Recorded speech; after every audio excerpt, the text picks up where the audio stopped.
Behind you, please. Quickly then, I'll I'll start. Hold on, 2 seconds. Thank you. Thank you. Thank you. Just move that over. Yeah. When you're ready.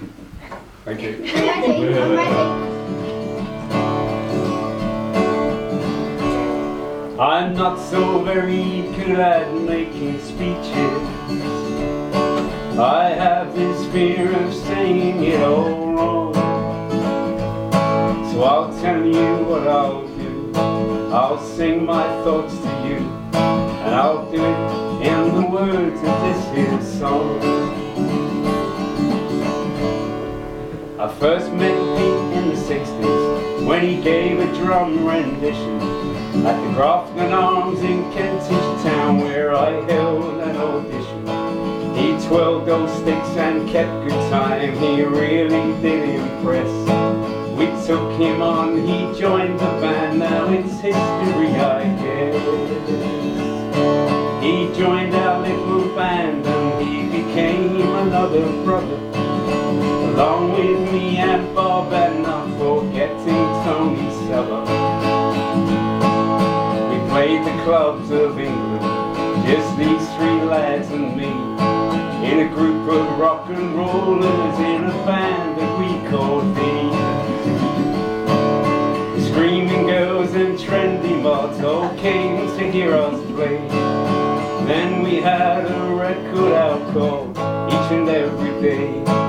It made its way and reached at least the middle of the charts, but fame would be elusive and it sure did break our hearts.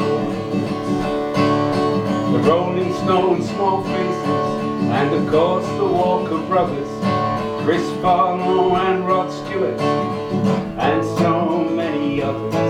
We played with them on countless gigs at venues large and small, even on one fateful night at the old Portsmouth Guildhall. Remember? Yep. That night, everything would change as the band prepared to rock. My guitar touched the microphone and I got such a shock. They took me to the hospital, but I averted old death's door. No stardom for us London lads, not in this band anymore. After thee we formed a new breed, searching for our fame. We recorded Friends and Lovers, but the hit it never came. We decided to split up the band and go our separate ways, but Pete and I will be best friends for the rest of our days. The 60s they stopped swinging, our career paths had to change. We swapped the cabin and the dance halls for the labor exchange. I went into the rag trade and I started cutting dresses. You can see I kept my old rock look and long and curly tresses.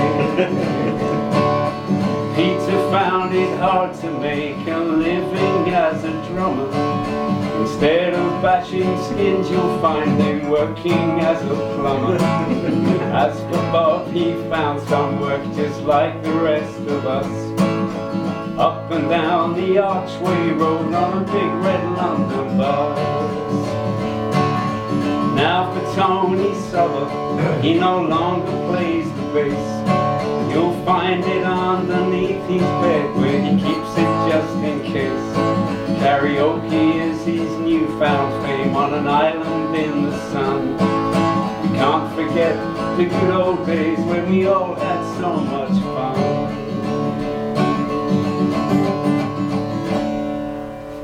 Peter left old London town for Norfolk, where he had a daughter he named Kim. She's grown into a beauty, as we all can see, and she fills Pete's heart with love to the brim.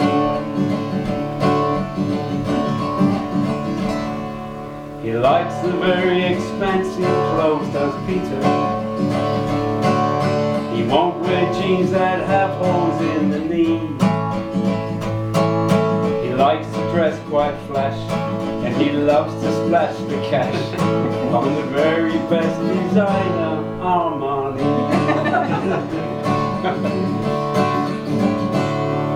Peter always had this fascination with the famous BMW motor car.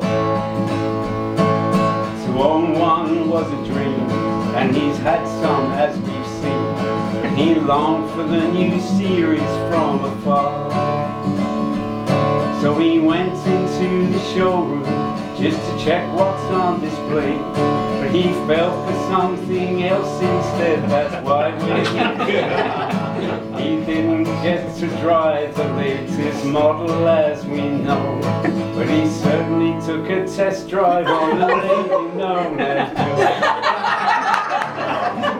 Sorry, Joe. What can I say of Peter that you don't already know? He took his time as always, but he's finally married Joe. They're such a lovely couple, and we really wish them well. They're so in love and happy, just to see them you can tell. It's time to bring my speech to an end.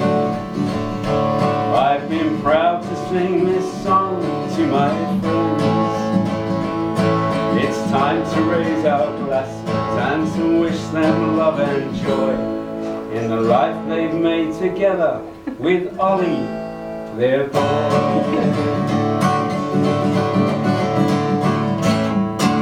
Thank you.